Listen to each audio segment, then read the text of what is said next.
The rhythmic hum of conveyor belts filled the air, blending with the distant chatter of travelers and the sharp clang of bins being stacked. Jacob adjusted the strap of his backpack and shuffled forward in the security line, absently checking the time on his phone. 45 minutes until boarding. Enough to grab a coffee and breathe before his flight to Denver. Enough to not feel rushed, until the sharp voice cut through the hum of the terminal. "Don't you dare touch my bag." The entire line froze. Jacob glanced up, his eyes narrowing. 10 feet ahead, a woman stood by the conveyor belt, clutching a large black handbag like it was a lifeline.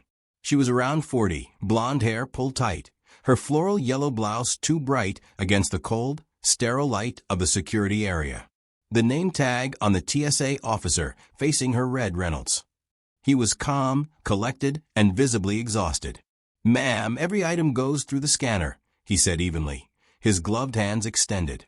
"That's standard procedure." The woman's lips curled. "I'm not putting my bag in there. It's full of personal items. You people don't have the right." Jacob sighed quietly. Another airport philosopher. The type who thought rules were optional if you just yelled loudly enough. He stepped forward slightly, trying to see the holdup, his coffee cup warm in his hand. Reynolds remained professional. "Ma'am, I need you to place the bag on the belt. It's not optional." Nancy, Jacob caught her name when another officer tried to calm her, jerked the bag closer to her body. "You think you can order me around? I know my rights." Behind Jacob, a teenager whispered, "Here we go." Jacob tried to stay out of it, but Nancy's voice kept rising. Every word echoed across the checkpoint, slicing through the murmurs and beeps. "I fly all the time," she said, chin lifted like royalty. Never had to deal with power-hungry wannabe cops before. Reynolds's expression didn't change.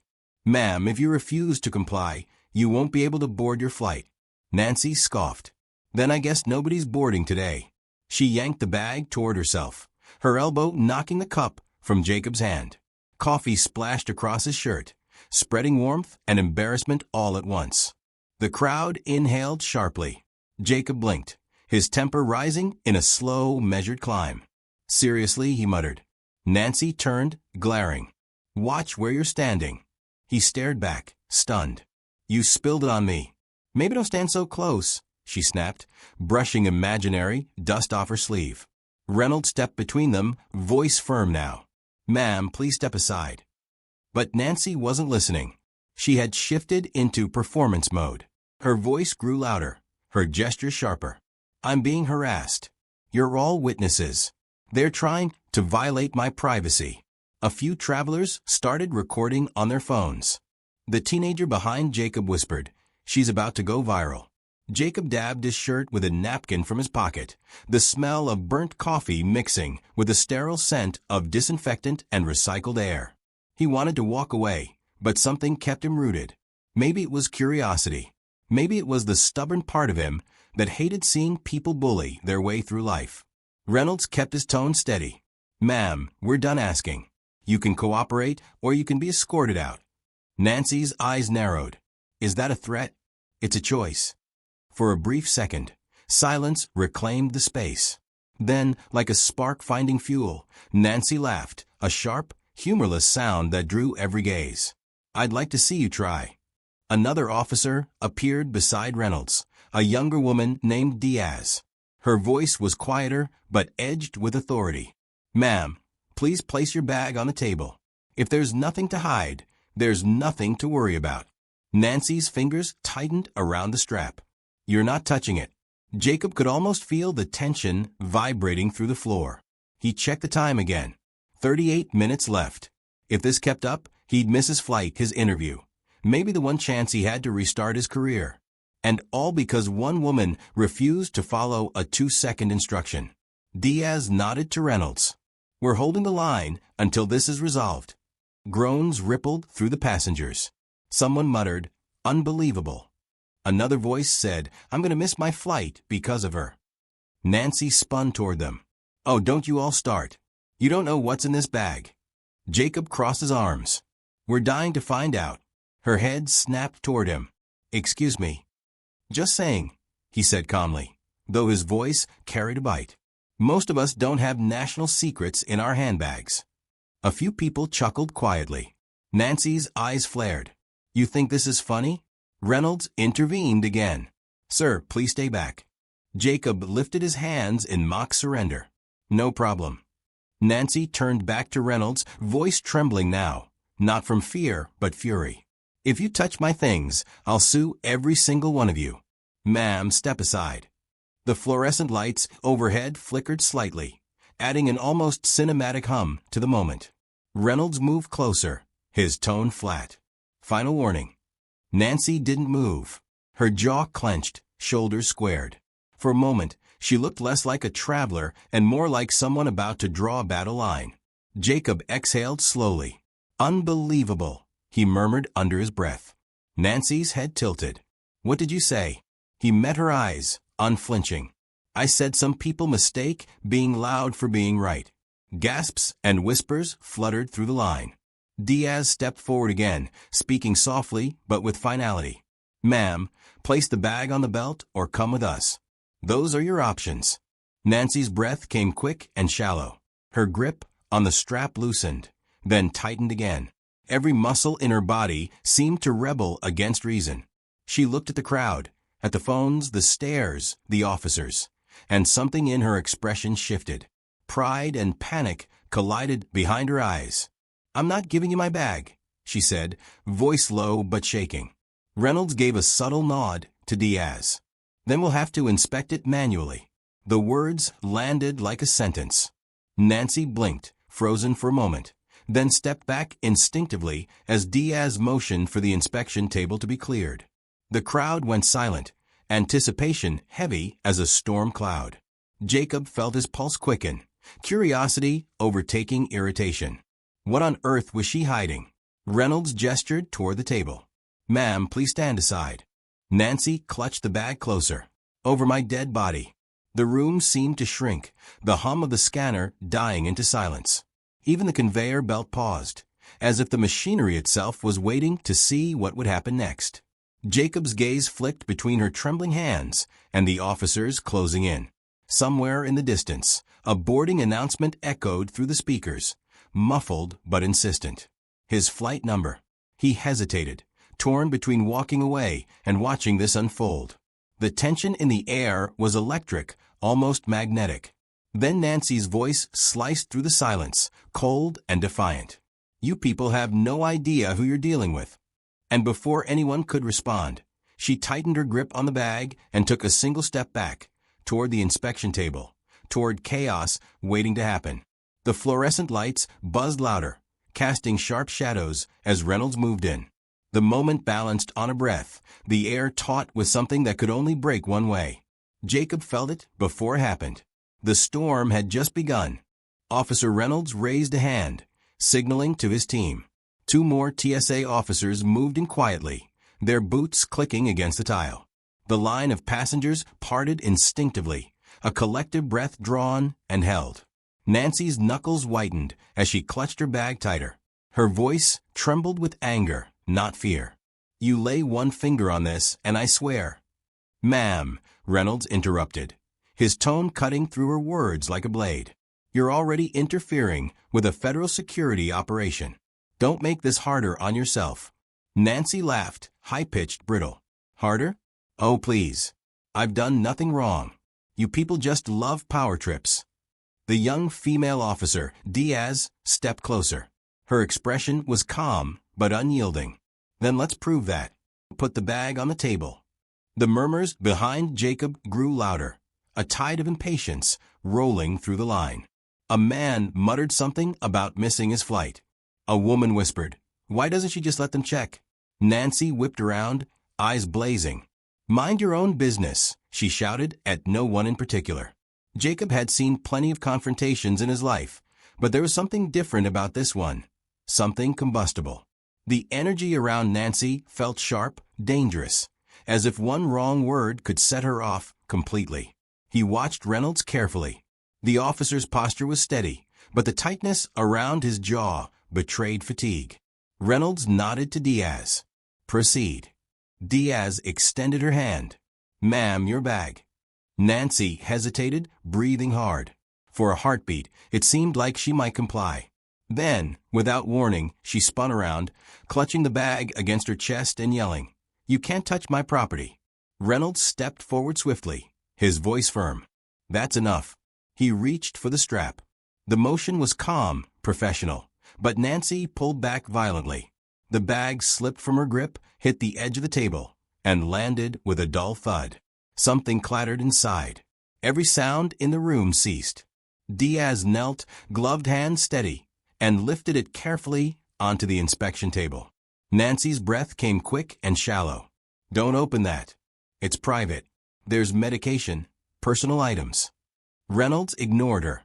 "Open it." The zipper's slow rasp cut through the silence. One by one, items spilled into view. Tangled chargers, cosmetics, folded clothes, a stack of magazines. Then, a small sealed pouch fell out and rolled toward the edge of the table. Diaz caught it just before it hit the ground. "What's this?" she asked. Nancy's face drained of color. That's my medicine." Reynolds took it from Diaz, examining the pouch. It was labeled, but unmarked. No pharmacy label, no prescription tag. Just an unbranded Ziploc bag, with a faint scent of perfume clinging to it. "You carry unlabeled medication?" he asked. Nancy's voice faltered. "It's herbal. Natural remedies." Diaz's brow furrowed. Natural remedies in industrial plastic packaging? The crowd's whispers swelled again. Someone near the back murmured, "Looks shady." Reynolds straightened. "We'll run a quick test." Nancy's eyes widened. "You can't do that without my consent." He didn't bother replying.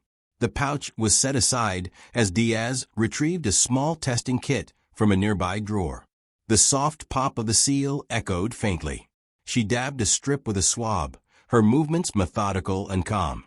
Nancy began pacing, muttering under her breath. "This is ridiculous. You're wasting time, harassing a woman for traveling prepared." Jacob folded his arms. "Prepared with mystery powder?" She spun toward him, eyes narrowing to slits. "You just can't help yourself, can you?" He held her gaze. "I'm just saying, if there's nothing to hide, maybe stop screaming like there is." A few passengers snickered. The sound made Nancy's face twist into something venomous. Diaz looked up from the test strip. "It's not narcotics," she said, her tone neutral. Reynolds nodded. "Then what is it?" Diaz leaned closer, sniffing faintly. "Smells like perfume, expensive. Industrial batch scent." Reynolds turned back to the bag, scanning the rest of the contents. He lifted a small bundle wrapped in tissue paper. The tissue fell away, revealing several small hotel-branded containers, shampoos, lotions, bath salts, all pristine, all labeled property of Hotel Royale. The shift in the room was immediate. The whispers turned into laughter, soft but unmistakable. Reynolds raised an eyebrow. "Planning to open a boutique?" Nancy's mouth opened and closed, searching for words. "They're complimentary. I was a guest." "Complimentary usually means one or two," Diaz said evenly. "Not half the inventory." Nancy's voice cracked. "You're exaggerating. Those were gifts." Jacob couldn't resist. "Sure," he muttered. "All gifts. Wrapped by the cleaning staff, I bet." A ripple of laughter moved through the onlookers. Nancy's glare could have set fire to stone. "Shut up," she barked. "You think this is funny? You think I'm some kind of thief." Reynolds began packing the items neatly on the table, lining them up like evidence. "Ma'am, taking bulk-branded property from a hotel is theft under commercial law. I didn't steal anything." Her voice broke now, desperate and raw. "My assistant packed that." She must have mixed it up. Jacob raised an eyebrow. "You have an assistant who steals hotel soap for you?" A few phones lifted higher. Someone whispered, "This is going online." Reynolds gave a small sigh. "Ma'am, we're going to have to file a report and speak with airport police. Please remain calm." "Calm." Nancy's laugh was hollow. "You've humiliated me for nothing. This is a setup." Diaz stepped forward, voice cool but firm. "Then you won't mind if we finish checking the rest." Nancy reached for her bag again, wild-eyed. "No." I said stop. Her hand collided with the edge of the table, knocking the half-open pouch sideways. Tiny perfume bottles burst from the tissue paper, skittering across the floor in a cascade of glass and liquid. The air filled with the scent of roses and alcohol. Gasps and a few stifled laughs rippled through the onlookers. Reynolds stepped back as a puddle formed around the base of the inspection table. "Well," he said dryly, "I think we've confirmed what's inside." Nancy froze, her face flushed deep red. For the first time, her confidence cracked completely. Her lips trembled as she whispered, "You've ruined everything." Jacob couldn't stop himself. "Looks like you did that on your own." The laughter was louder this time, scattered and genuine. Even Diaz fought a smile before regaining her composure. Nancy crouched down, trying to scoop up the broken bottles, muttering to herself. Her once pristine blouse was splattered with perfume and streaked with makeup. The intoxicating scent hung heavy in the air, mingling with humiliation. Reynolds motioned to another officer. "Clean up on lane 2, and call airport police to document the incident." Nancy looked up sharply. "No, you can't call the police. This was a misunderstanding." Reynolds met her eyes. "Then you'll have the chance to explain that." The moment hung between them, her desperation against his authority, her pride crushed beneath the weight of her own choices. Around them, the line began to move again, passengers stepping cautiously around the scattered glass and spilled perfume. Jacob lingered, his shirt still stained from earlier, but his expression was calm now. The chaos had burned itself out, leaving only the quiet buzz of inevitability. Nancy looked up at him, eyes full of venom and shame. "You think you've won, don't you?" He shrugged. "I think gravity did the winning." She glared, but the fight was gone from her voice.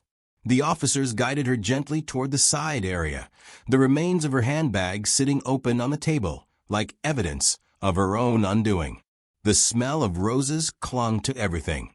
As Jacob stepped forward toward the scanner, the muffled voice of an intercom called another boarding announcement. His flight. Nancy's world had shrunk to a small circle of humiliation beneath the white glare of the airport lights. Officers surrounded her, their calm efficiency contrasting with her trembling outrage. Every word she muttered about privacy, injustice, and dignity dissolved into the air, ignored. Her bag sat open on the table, its contents a testament to vanity and carelessness, spilling out like the evidence of a crime she refused to admit. Jacob stood a few feet away, arms folded, watching her unravel. He hadn't planned to linger, but there was something magnetic about seeing arrogance collapse under its own weight. The faint scent of spilled perfume still hung thick in the air, cloying and heavy, like the aftertaste of a bad decision. He could hear the low buzz of passengers whispering behind him, their voices soft but merciless. Words like entitled, thief, and crazy floated just loud enough for Nancy to hear. Reynolds spoke quietly into his radio, his voice steady, professional. "We've got a situation resolved, but we'll need airport police for a statement. Possible theft involved." Nancy's head jerked up. "Theft? I didn't steal anything." Her voice cracked in desperation. "You're twisting this. You're all trying to ruin me." Diaz was methodically sealing the remaining bottles in a clear evidence bag. "Ma'am, we're documenting what we found. You'll have a chance to explain everything." "I don't need to explain anything." Nancy snapped. Her voice wavered between rage and panic. "You people are bullies." Jacob glanced at the clock on the wall. 20 minutes to boarding. He exhaled, half in relief, half in disbelief. It was over, or so he thought. A soft buzz drew his attention. The teenager who'd been filming earlier now stood nearby, phone still raised. The red recording light glowed steadily. "Dude," the teen whispered to Jacob, "this video's blowing up already. It's on TikTok. People are commenting like crazy." Jacob blinked. "You posted it?" The kid grinned. "Yeah, man. Whole thing. You calling her out, her yelling about the bag. It's gold." He turned the screen toward Jacob. The video already had thousands of views. The title read, "Airport Karen Refuses Bag Scan, Instant Karma." The thumbnail froze on Nancy's furious face, mouth open mid-yell, eyes wild. Jacob stared for a moment, unsure whether to laugh or cringe. That was fast. Internet never sleeps, the teen said. You're in it too, by the way. Jacob groaned softly. Of course I am. Behind them, Nancy was still arguing, voice growing hoarse. You can't detain me. You don't have proof of anything. Reynolds remained unmoved. You're not being detained, ma'am. You're being questioned. Please cooperate. But the damage was already done. Dozens of passengers had their phones out, recording, streaming, whispering. The airport's hum had transformed into the low, collective murmur of spectators witnessing a downfall in real time. Nancy's eyes darted between the cameras, her defiance crumbling into dread. Stop filming me. You can't do that. Jacob almost felt sorry for her. Almost. By the time the police arrived, she looked less like a warrior for personal rights, and more like someone trapped by her own pride. They escorted her aside, guiding her through the crowd that parted with silent judgment. A few people applauded softly as she passed. She glared at Jacob one last time, her voice barely above a whisper. You'll regret this.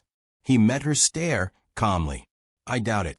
An hour later, Jacob was seated in his airplane seat, window view, shirt still faintly stained, but his mood strangely light. He scrolled through his phone absently and, out of curiosity, opened TikTok. The video was everywhere now, reshared, remixed, captioned with mock titles. Asterisk, when your bag hides your biggest secret. Asterisk, asterisk, perfume heist at Terminal C. Asterisk, even news clips were starting to circulate. He shook his head, half amused, half amazed. The internet's appetite for drama was insatiable. As the plane took off, he thought of his upcoming job interview and the chaos he'd just escaped. It wasn't the morning he'd planned, but maybe fate had a strange sense of humor. By the time he landed in Denver, his phone was buzzing nonstop. Friends, coworkers, even distant acquaintances were sending him links. Asterisk, dude, is this you in the airport video? Asterisk, asterisk, you're a legend. Asterisk, asterisk, the guy who stood up to Airport Karen. Asterisk. He laughed, responding with a few emojis, unsure how to process his sudden, accidental fame. Later that evening, in a quiet hotel room far from the airport's chaos, Jacob flipped on the TV. A local news anchor was mid-segment. Today's viral video sensation, an airline passenger refusing to comply with TSA screening, leading to a dramatic confrontation and surprising revelations. The screen showed the clip again, Nancy's tirade, the spilled perfume, her shouting about her rights. Then, the moment where Jacob's voice cut through, calm and sharp. Most of us don't have national secrets in our handbags. The comment section scrolling beside the footage was a flood of applause and laughter. He smiled faintly. Unreal. The anchor continued. Sources confirmed that the woman, identified as Nancy Porter, faces fines for obstruction and possible theft of hotel property. Her employer has not yet issued a comment. Jacob sat back, coffee in hand, the scent reminding him of the morning's disaster. Karma works fast these days, he murmured. The next morning, his phone chimed with a new email from the company he was supposed to interview with. The subject line read, rescheduling interview. His heart sank for a second before he opened it. Jacob, we saw the viral airport video. Impressive composure under pressure. We'd like to skip the formal interview and discuss an offer directly. He blinked, reading it twice. A quiet grin spread across his face. Outside the window, the sun climbed over the city, warm and new. The world kept spinning, unpredictable and absurd. Meanwhile, on another screen across the country, Nancy sat in her living room, face pale and eyes swollen from crying. Every attempt she made to explain her side only worsened things. Her apology video was a disaster, full of excuses, lacking sincerity. The comment section tore her apart. You screamed about rights while stealing hotel soap, one wrote. Next time, check your attitude before your bag. She slammed the laptop shut, the sound echoing through the quiet room. Her phone buzzed again, a call from her employer. She didn't answer. She already knew what they'd say. For the first time, her confidence was gone, replaced by the sharp sting of consequence. She'd built her life on control, on winning every argument, on bending rules to her will. But the world had watched, judged, and moved on without mercy. Back in Denver, Jacob stood at a cafe counter, waiting for his order. A barista glanced up, recognition flashing in her eyes. "You're the guy from the airport video, right?" He chuckled. "I might be." She grinned. That woman got what she deserved. People like that always think they're above the rules. Jacob nodded thoughtfully. "Yeah," he said, "but sometimes the rules win." As he walked out into the sunlight, the scent of coffee followed him. Faint, comforting, and real. The chaos of the airport felt distant now, like a strange dream that had ended exactly the way it needed to.